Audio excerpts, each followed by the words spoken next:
A 2-year-old child is referred to you for evaluation due to concerns about delayed motor and speech milestones. The child is not yet walking independently and only says 2 words. Based on the evaluation, what key assessments should be made to diagnose global developmental delay, and what are the possible underlying causes? Answer: in diagnosing global developmental delay, it is essential to assess the child in multiple developmental domains: motor skills, speech and language, cognition, social emotional development, and adaptive skills. The child who shows delays in at least 2 of these areas is considered to have global developmental delay. Potential underlying causes include genetic disorders, e.g. Down syndrome, Fragile X syndrome, metabolic disorders, congenital infections, e.g. cytomegalovirus, environmental factors, e.g. lead poisoning, prenatal exposure to alcohol or drugs. Recommended assessments include genetic testing, e.g. chromosomal microarray, metabolic screening.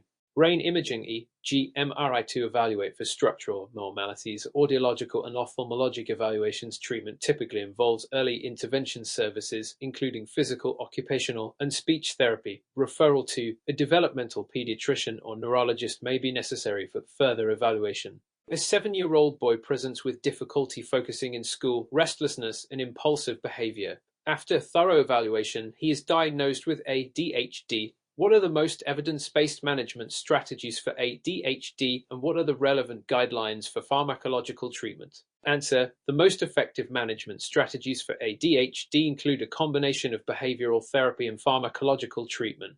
Behavioral therapy. This is particularly important for younger children and involves parent training, classroom interventions, e.g. structured routines, positive reinforcement, and behavioral interventions targeting specific problematic behaviors. Pharmacological treatment. First-line treatment. Stimulant medications, e.g. methylphenidate or amphetamine derivatives, are considered first-line therapy for school-aged children and adolescents. Non-stimulant options for children who do not tolerate stimulants or for whom stimulants are contraindicated. Atomoxetine, a selective norepinephrine reuptake inhibitor, or guanfacine may be considered. Guidelines, e.g. from the American Academy of Pediatrics, emphasize the importance of ongoing monitoring of treatment efficacy and side effects, adjustment of medication dosages based on response. Mrs. Brown brings her 3-year-old daughter Emily to your clinic. Emily does not make eye contact, has delayed speech, and frequently flaps her hands when excited. Mrs. Brown is concerned about Emily's development. What steps should you take to assess Emily, and how would you approach her management? Answer: to assess Emily for autism spectrum disorder, ask the following steps are crucial: comprehensive developmental history. Ask about Emily's early developmental milestones, social interactions, repetitive behaviors, and any regression in skills. Screening tools. Use standardized screening tools such as the MCHAT modified checklist for autism in toddlers to assess the risk of ASD. Multidisciplinary evaluation. Referral to a developmental pediatrician, psychologist, and speech-language pathologist for a detailed evaluation is critical. This may include cognitive assessments, speech and language evaluations, and behavioral assessments. Management.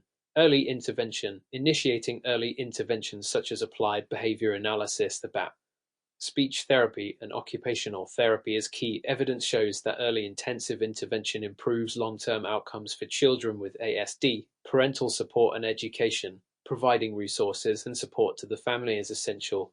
This may include guiding them to local support groups, connecting them with behavioral therapists, and assisting with educational accommodations. A 9-year-old boy is struggling to read at grade level despite normal intelligence. He mixes up letters, has difficulty decoding words, and reads slowly. What is the most likely diagnosis, and what interventions would be most appropriate based on current evidence? Answer: the most likely diagnosis is dyslexia, a specific learning disorder characterized by difficulties with accurate and or fluent word recognition, poor decoding and spelling abilities. Interventions: evidence-based reading interventions, structured literacy programs that focus on phonemic awareness, phonics, fluency, vocabulary, and comprehension are effective. These are often delivered through multisensory approaches such as Orton-Gillingham or Wilson Reading System.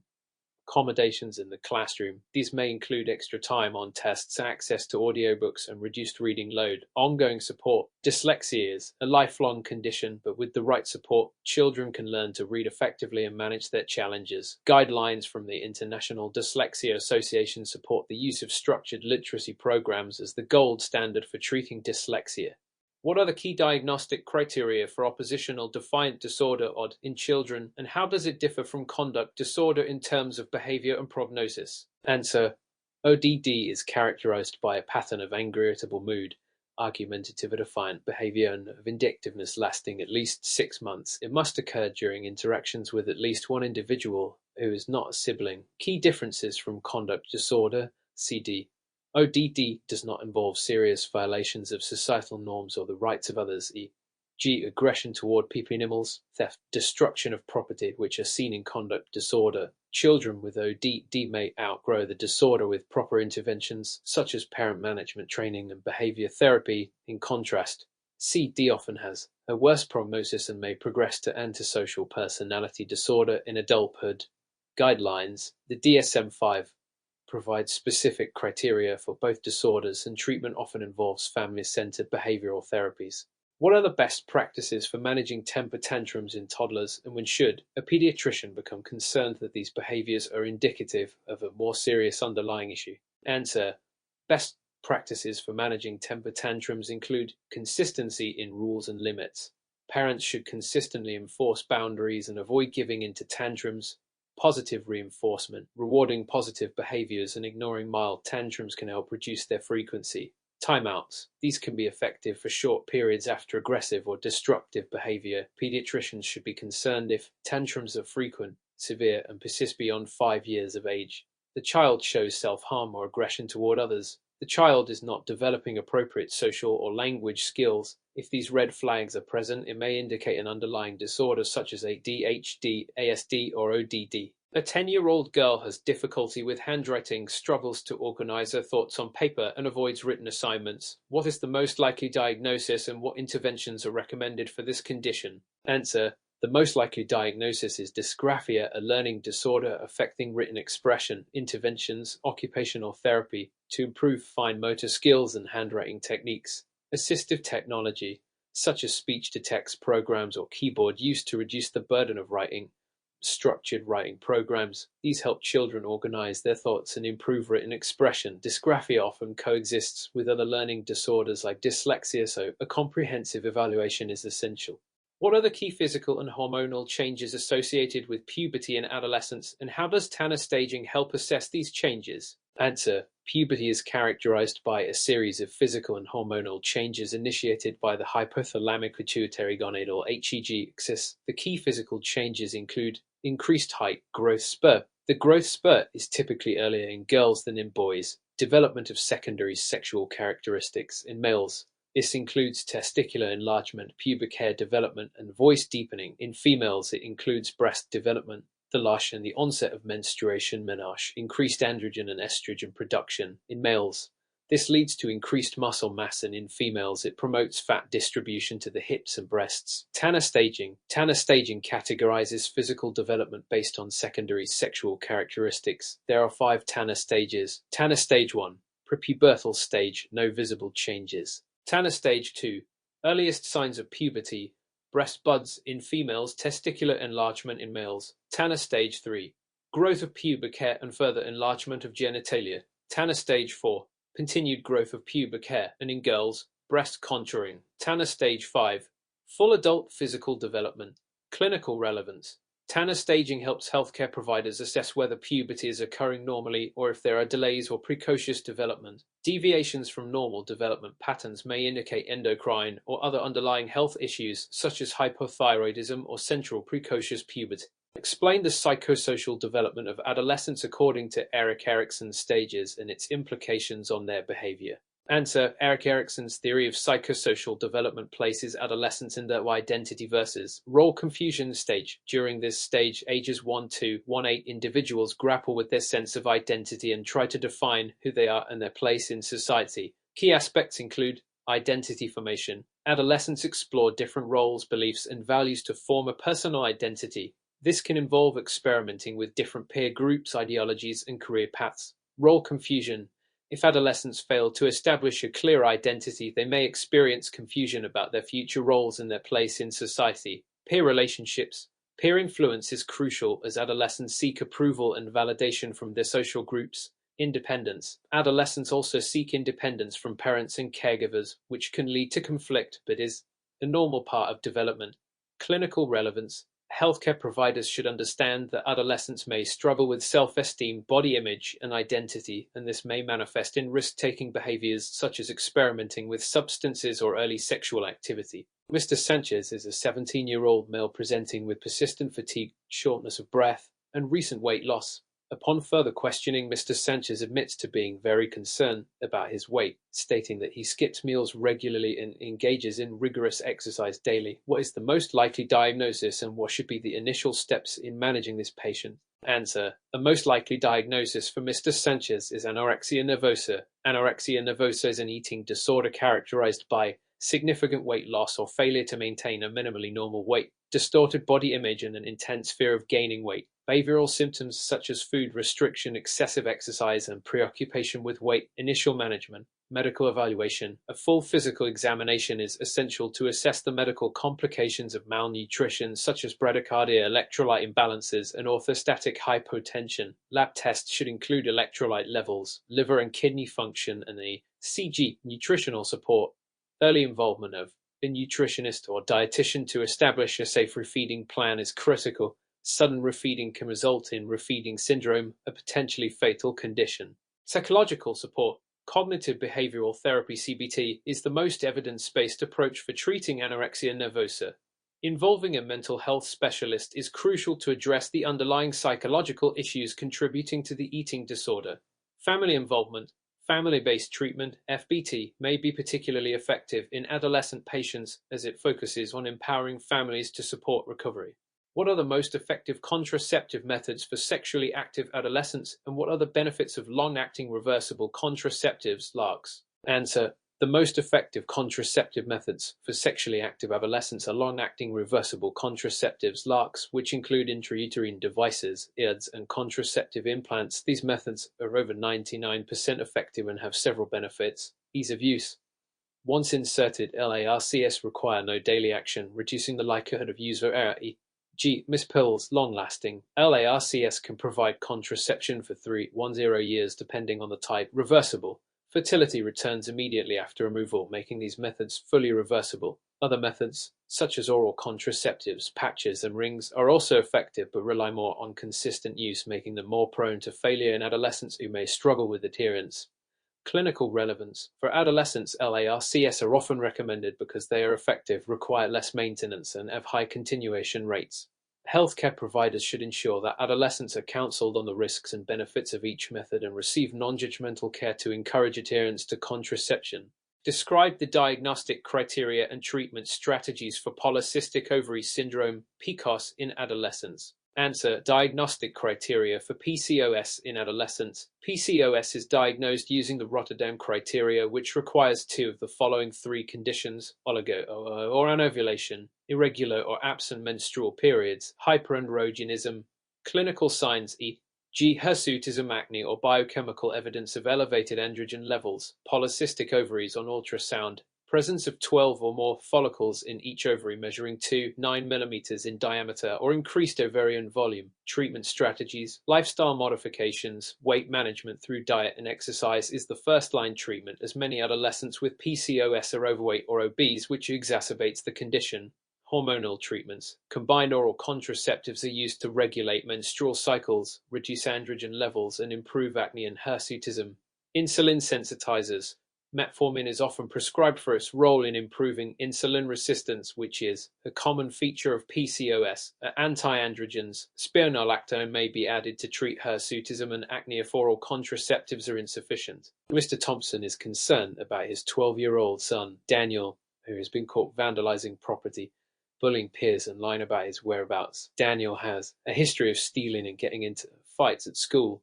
Based on this behavior, what is the most likely diagnosis and how should this be managed? Answer. The most likely diagnosis for Daniel is conduct disorder, CD, which is characterized by a persistent pattern of behavior that violates the rights of others or societal norms. In children and adolescents, symptoms can manifest as aggression towards people or animals, destruction of property, deceitfulness, or serious violations of rules. Daniel's behaviors such as vandalism, bullying, and stealing fit the diagnostic criteria set forth in the DSM-5. Management of conduct disorder requires a comprehensive and multifaceted approach. Behavioral therapy. Cognitive behavioral therapy (CBT) can be particularly effective in helping children like Daniel learn to recognize and change negative thought patterns that lead to aggressive behaviors. Therapists can teach coping strategies to manage anger and frustration. Family therapy. Involving the family in treatment is crucial. Family therapy can improve communication and relationships within the family unit, addressing any underlying issues that may contribute to Daniel's behavior. Teaching parents effective discipline strategies and reinforcing positive behaviors can promote a healthier home environment. School interventions. Collaboration with school personnel is essential for managing conduct disorder.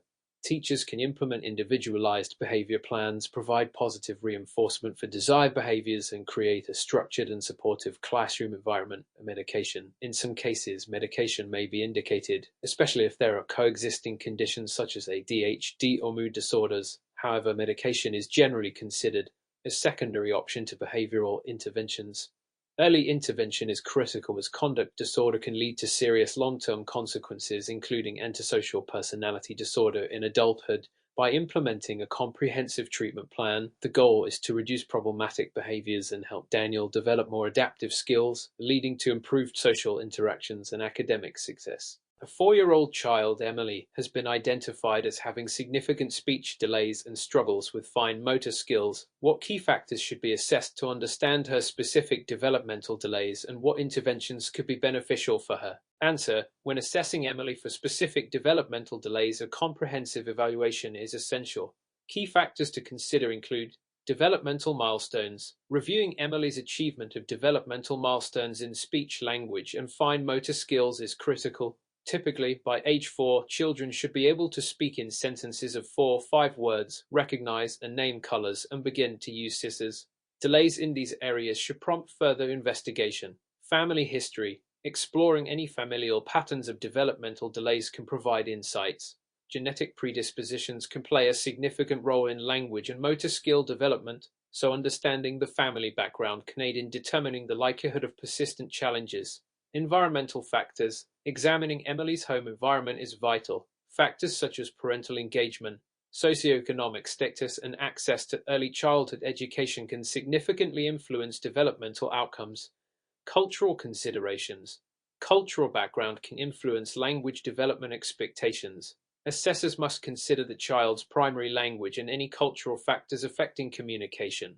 For interventions, a multidisciplinary approach is beneficial. Speech-language therapy. Engaging a speech-language pathologist can help Emily improve her articulation, vocabulary, and sentence structure through targeted exercises and play-based learning. Occupational therapy. An occupational therapist can address fine motor skills through activities that improve hand-eye coordination, such as using Play-Doh or engaging in crafts. Parent training. Educating parents on strategies to promote language and motor development at home is crucial. Individualized education program. If Emily is enrolled in preschool, developing an IEP tailored to her specific needs will ensure that she receives appropriate support in a school setting. Early intervention is vital in addressing specific developmental delays, as research shows that timely support can lead to improved outcomes and help children achieve their fullest potential. Discuss the implications of adolescent substance use on mental health, including the most commonly used substances and their potential long-term effects. Answer: adolescent substance use is a significant public health issue as it can adversely impact mental health and development. The most commonly used substances among adolescents include alcohol. It is the most widely used substance. Alcohol use can lead to cognitive impairments, increased risk of mental health disorders such as depression and anxiety, and heightened vulnerability to alcohol use disorders in adulthood. Cannabis, increasingly prevalent among adolescents, cannabis use has been associated with memory impairments, reduced motivation, and a higher risk of developing psychotic disorders in predisposed individuals. Nicotine addiction often begins in adolescence. Long-term smoking is linked to anxiety and depressive disorders, as well as respiratory issues. Prescription opioids. Misuse can lead to opioid dependence, with significant implications for mental health, including increased rates of depression and anxiety. Long-term effects. Substance use during adolescence can alter brain development, particularly in areas responsible for decision-making, impulse control, and emotional regulation. This can result in increased susceptibility to addiction, poorer academic performance and a higher likelihood of engaging in risky behaviors. Clinical relevance. Early intervention and education on the risks associated with substance use are essential in clinical practice. Screening tools such as the CRAFFT CAR Relax Alone, Forget Friends Trouble can help identify at-risk adolescents. Referral to counseling or substance use treatment programs should be considered for those exhibiting problematic behaviors. What are the guidelines for screening and managing anxiety disorders in adolescents? Include specific assessment tools and therapeutic approaches. Answer. Anxiety disorders are common among adolescents and can significantly impact their daily functioning. The U.S. Preventive Services Task Force USTS recommends routine screening for anxiety in adolescents aged 12 to 18. Screening tools. Generalized Anxiety Disorder 7-item GAD-7 scale, a self-reported questionnaire to assess the severity of generalized anxiety disorder symptoms. Social Anxiety Questionnaire for Adolescents (SOCA) specifically assesses social anxiety symptoms in adolescents. Management strategies. Cognitive behavioral therapy (CBT). Evidence-based psychological intervention, effective for various anxiety disorders, helps adolescents identify and modify negative thought patterns and behaviors. Medications. Selective serotonin reuptake inhibitors (SRS) such as fluoxetine and sertraline are commonly used. The American Academy of Pediatrics recommends considering medication for moderate to severe anxiety, especially when CBT alone is insufficient. Lifestyle modifications. Encouraging regular physical activity, proper sleep hygiene, and healthy eating can also help manage anxiety symptoms. Clinical relevance. Early identification and treatment of anxiety disorders can improve adolescents' quality of life and reduce the risk of developing comorbid conditions such as depression.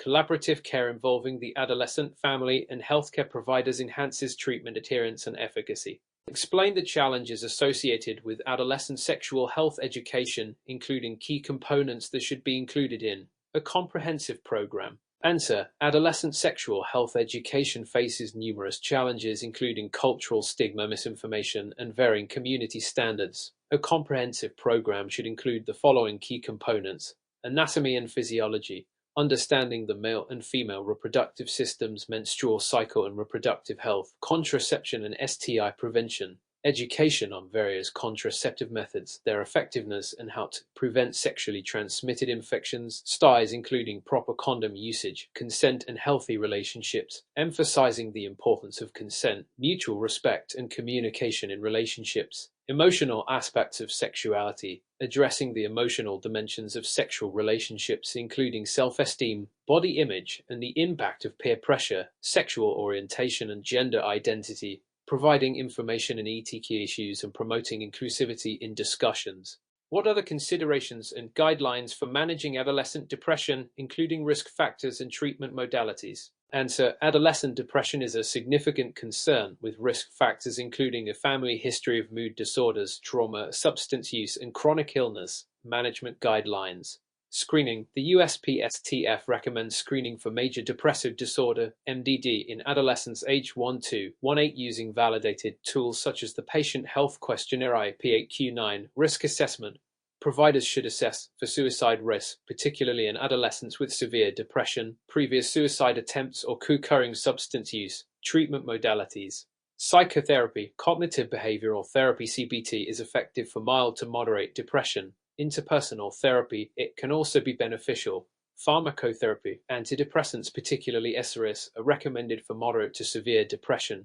Close monitoring is essential due to the increased risk of suicidal ideation, particularly during the initial treatment phase. Describe the impact of adolescent pregnancy on maternal and child health and the role of healthcare providers in supporting these young mothers. Answer. Adolescent pregnancy is associated with several risks that can impact both maternal and child health, including health risks for the mother, higher likelihood of pregnancy complications such as preterm birth and low birth weight. Adolescents may also face socioeconomic challenges and limited access to prenatal care. Child health outcomes, increased risk of neonatal morbidity, developmental delays, and poor health outcomes due to potential socioeconomic disadvantages. Role of healthcare providers. Comprehensive prenatal care, regular checkups, nutritional counseling, and education on pregnancy and childbirth are critical in supporting young mothers. Education and counseling, providing information about parenting, breastfeeding, and infant care, as well as addressing mental health concerns is essential. Referral services. Connecting young mothers with social services, educational opportunities, and parenting programs can help improve their quality of life and that of their child. A 9-year-old boy, Alex, is struggling significantly in school. His teachers report that despite being bright and attentive, he has difficulty with reading and writing, often reversing letters and numbers. What evaluation steps should be taken to assess Alex for a learning disorder, and what potential interventions could be implemented? Answer: to evaluate Alex for a potential learning disorder, a systematic approach is necessary. Comprehensive assessment. Begin with a detailed assessment that includes standardized testing to evaluate Alex's academic skills in reading, writing, and mathematics. Tests such as the Woodcock-Johnson tests of achievement can help identify specific areas of difficulty and measure its performance against age-level norms. Developmental history. Gathering information about Alex's developmental milestones, including early language acquisition and social skills, is crucial. Understanding his history will help rule out other conditions that may affect learning, such as ADHD or speech-language impairments. Behavioral observations. Observations in the classroom setting can provide insights into Alex's learning behaviors, noting how he interacts with peers, responds to instructions, and engages with learning materials can highlight specific challenges. Input from teachers and parents. Collecting feedback from teachers and parents about Alex's academic performance and behavior will provide a comprehensive view of his functioning in various settings. Once a learning disorder, such as dyslexia or a specific learning disorder in written expression, is diagnosed, several interventions can be implemented. Individualized education plan. If Alex is diagnosed with a learning disorder, creating an IEP will provide him with tailored educational support, including specialized instruction and accommodations. Evidence-based reading programs. Implementing structured literacy programs such as Orton-Gillingham or Wilson Reading System can significantly aid children with dyslexia by focusing on phonemic awareness, phonics, and comprehension strategies. Assistive technology. Utilizing tools such as text-to-speech software or word processors with spell check capabilities can help Alex with writing tasks, reducing frustration and allowing him to focus on content rather than mechanics. Regular monitoring and feedback. Continuous assessment of Alex's progress is essential. Regular meetings with teachers and parents to review goals, adjust interventions, and celebrate successes will motivate Alex and ensure he stays on track. A 7-year-old child with moderate persistent asthma is frequently exposed to secondhand smoke at home. Despite being on a low-dose inhaled corticosteroids, the child has recurrent exacerbations. What should be the next step in the management plan? Answer: in managing a child with moderate persistent asthma, especially one exposed to secondhand smoke, it's critical to assess both pharmacological and environmental factors. According to the Global Initiative for Asthma, GINA, children with moderate persistent asthma typically require a combination of controller medications to achieve adequate control. If the child is experiencing recurrent exacerbations despite being on a low-dose ICS, the treatment plan should be adjusted. The first step is to consider increasing the dosage of the ICS or adding a long-acting beta agonist LABA. The addition of a L8BA can provide enhanced bronchodilation and better symptom control, particularly for nighttime symptoms and exercise-induced bronchospasm. It is essential to note that in children, the combination of ICS and L8BA should be used in patients who are not controlled on a low to medium-dose ICS alone. Additionally, addressing the child's environmental triggers is crucial.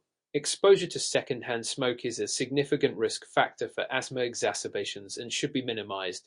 The caregiver should be educated about the risks associated with smoking around children and offered resources for smoking cessation. In pediatric type 1 diabetes management, why is basal bolus insulin therapy preferred over twice-daily insulin regimens, and what factors must be considered in adjusting insulin doses? Answer: basal bolus insulin therapy is considered the gold standard in managing pediatric type 1 diabetes because it more closely mimics the physiological insulin secretion of a healthy pancreas. This approach utilizes a long-acting insulin to provide a steady baseline basal insulin level, which controls blood glucose levels throughout the day and night, coupled with rapid-acting insulin administered at mealtimes, bolus to manage postprandial blood glucose spikes. The primary advantage of this regimen is its flexibility, allowing children to adapt their insulin doses based on their carbohydrate intake, physical activity, and overall health. Unlike twice-daily regimens, which offer limited flexibility and may not adequately cover variations in lifestyle, the basal bolus approach allows for tailored insulin administration, leading to improved glycemic control and a lower incidence of complications such as hypoglycemia. When adjusting insulin doses, several factors must be taken into account, including current blood glucose trends, carbohydrate intake, physical activity levels, illness, and even hormonal fluctuations, such as during puberty.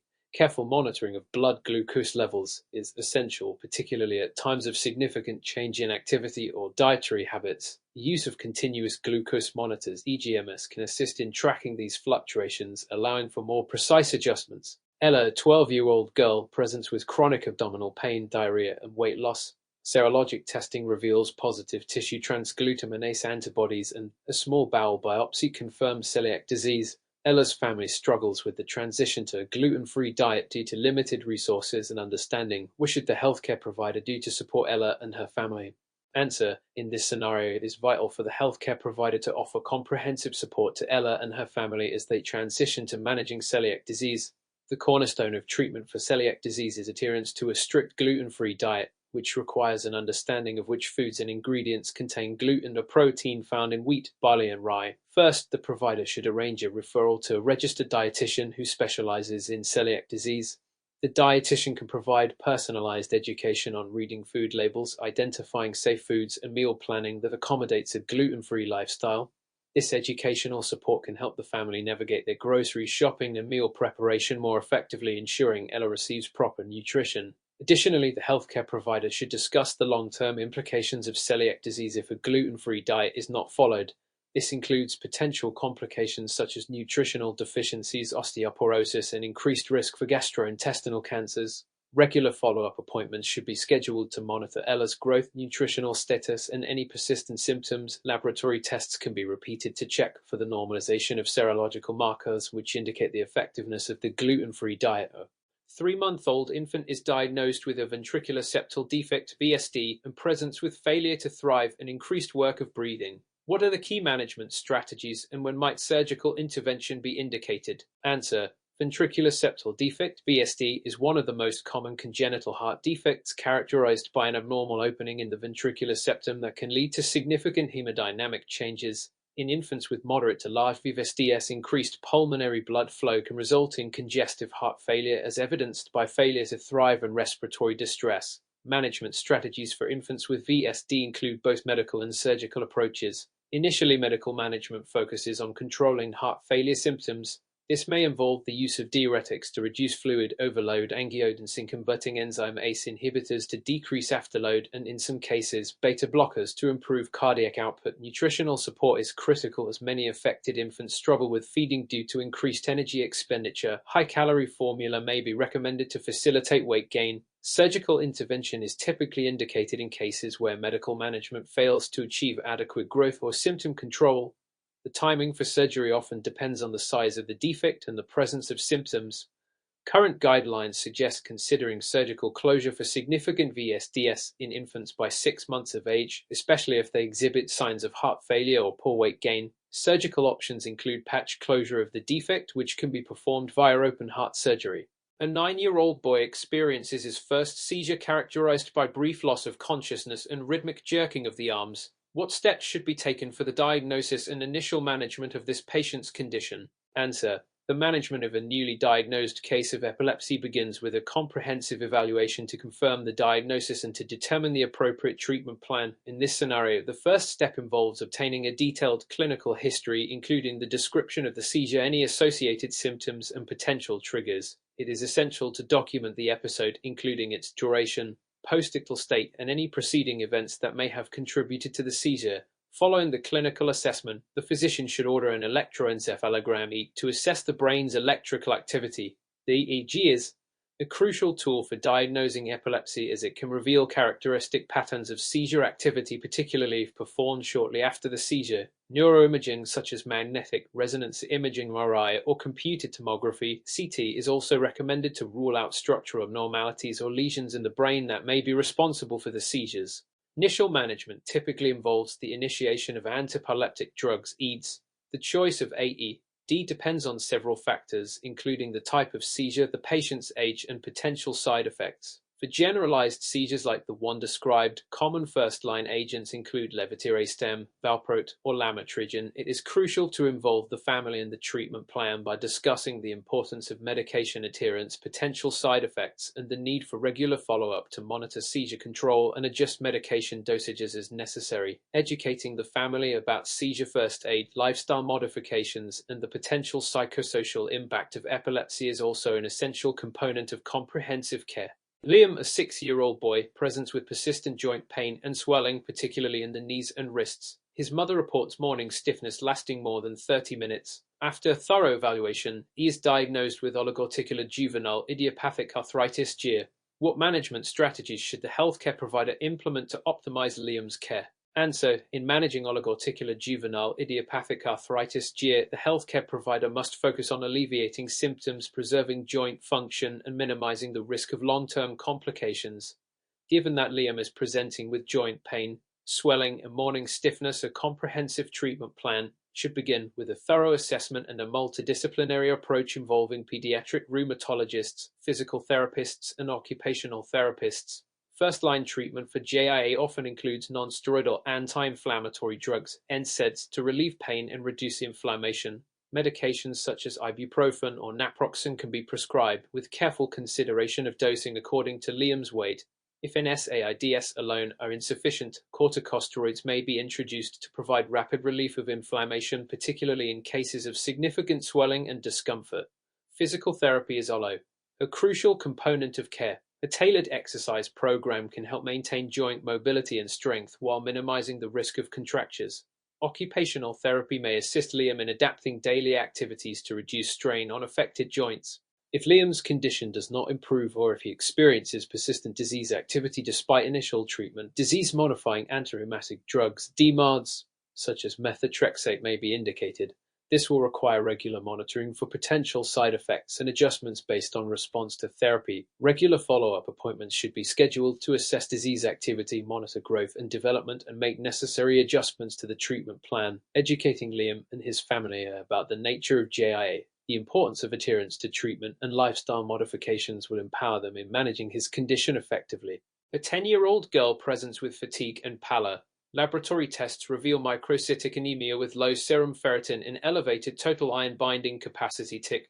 What are the underlying causes, and how should this anemia be managed? Answer: microcytic anemia in a pediatric patient, particularly characterized by low serum ferritin and elevated total iron binding capacity (TIC), is commonly indicative of iron deficiency anemia (IDA). In this case, the underlying causes of IDA may include inadequate dietary iron intake, increased iron demand due to growth spurts, or chronic blood loss, which could occur from gastrointestinal bleeding, heavy menstrual periods, or other underlying conditions. Management of iron deficiency anemia begins with identifying the underlying cause, which may involve dietary assessment and possibly further laboratory investigations to rule out any sources of chronic blood loss.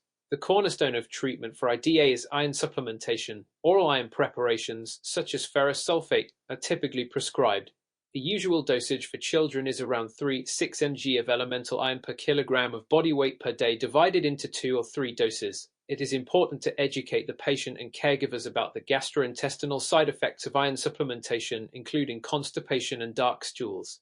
Additionally, dietary modifications should be encouraged to include iron-rich foods such as lean meats, beans, fortified cereals, and leafy greens, along with vitamin C sources to enhance iron absorption.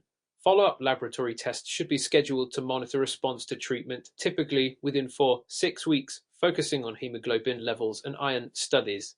If there is inadequate response to oral iron therapy, or if there are concerns about absorption issues, intravenous iron supplementation may be warranted. Chronic management may also involve monitoring for potential complications, such as growth and developmental delays due to anemia. A 14-year-old boy with cystic fibrosis presents with worsening respiratory symptoms and decreased exercise tolerance. What comprehensive management strategies should be employed to address his current condition and optimize his lung function? Answer: managing a patient with cystic fibrosis (CF) involves a comprehensive approach aimed at optimizing lung function and addressing nutritional needs. In the case of a 14-year-old boy presenting with worsening respiratory symptoms, immediate attention should focus on respiratory therapy to clear mucus and improve lung function.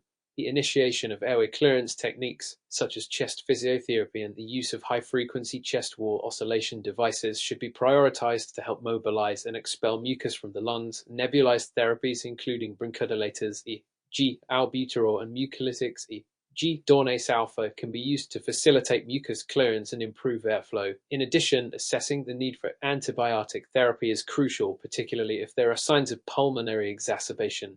Culture and sensitivity testing should guide the choice of antibiotics, as chronic infections with organisms such as Pseudomonas aeruginosa are common in CF patients. Nutritional support is another vital component of management. Patients with CF often have difficulty absorbing nutrients due to pancreatic insufficiency, so ensuring adequate calorie and enzyme replacement therapy, g. pancreatic enzymes with meals, is essential for maintaining weight and overall health. Regular follow-up appointments should include pulmonary function testing to monitor lung function trends.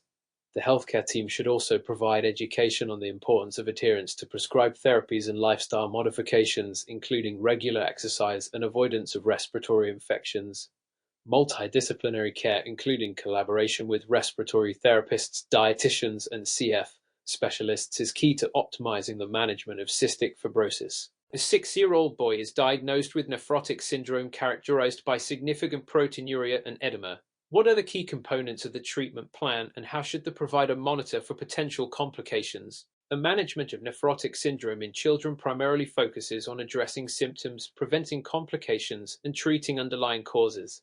The first key component of treatment is the use of corticosteroids, typically prednisone, to reduce proteinuria and induce remission. The provider should educate the family about the importance of adhering to the prescribed steroid regimen and monitoring for side effects, such as increased appetite, mood changes, and potential growth suppression. Diuretics may be utilized to manage edema, ensuring that the child is monitored for electrolyte imbalances and dehydration. In addition to pharmacologic therapy, dietary modifications, such as a low-sodium diet to help reduce edema, can be beneficial. Regular monitoring is essential in managing nephrotic syndrome. The provider should conduct periodic urinalysis to assess protein levels and monitor kidney function through serum creatinine and electrolytes. Growth and weight should be closely tracked, as children with nephrotic syndrome can experience growth delays due to both the disease and steroid therapy. Complications to watch for include infections, particularly due to loss of immunoglobulins in the urine, as well as thromboembolic events due to hypercoagulability associated with nephrotic syndrome. Vaccinations should be up to date, and families should be educated about recognizing signs of infection. If the child does not respond adequately to corticosteroids or experiences frequent relapses, consideration for further immunosuppressive therapy or referral to a pediatric nephrologist may be warranted. Collaboration with a multidisciplinary team can enhance the overall management and support for the family. A 12-year-old girl diagnosed with type 1 diabetes is experiencing difficulty managing her blood glucose levels. What essential components should be included in her diabetes management plan, and how can the care team support her in achieving glycemic control? Answer: effective management of type 1 diabetes in a pediatric patient requires a comprehensive approach that includes insulin therapy, blood glucose monitoring, dietary management, and education. The cornerstone of treatment is insulin replacement therapy, which can be administered through multiple daily injections or an insulin pump, depending on the child's preference and lifestyle. The healthcare provider should tailor the insulin regimen to achieve optimal glycemic control while minimizing the risk of hypoglycemia. Frequent self-monitoring of blood glucose (SAG) is essential to enable the patient to make informed decisions about her insulin dosing, carbohydrate intake, and physical activity. The care team should educate the girl and her family about the importance of monitoring and interpreting blood glucose levels, as well as how to recognize and treat hypoglycemia. Nutritional education is also critical. A registered dietitian specializing in diabetes can help create a meal plan that aligns with carbohydrate counting and helps maintain stable blood glucose levels. The patient should be encouraged to adopt a balanced diet rich in whole foods, with attention to the timing of meals in relation to insulin administration. Emotional and psychological support is an integral part of diabetes management. The care team should provide resources for coping strategies and support groups, as living with diabetes can be challenging, especially for adolescents. Regular follow-up appointments should focus on assessing glycemic control through hemoglobin AC levels and adjusting the management plan as needed to address any challenges the patient faces. Overall, a multidisciplinary approach involving endocrinologists, diabetes educators, dietitians, and mental health professionals can help the patient achieve and maintain optimal glycemic control while promoting a healthy, active lifestyle.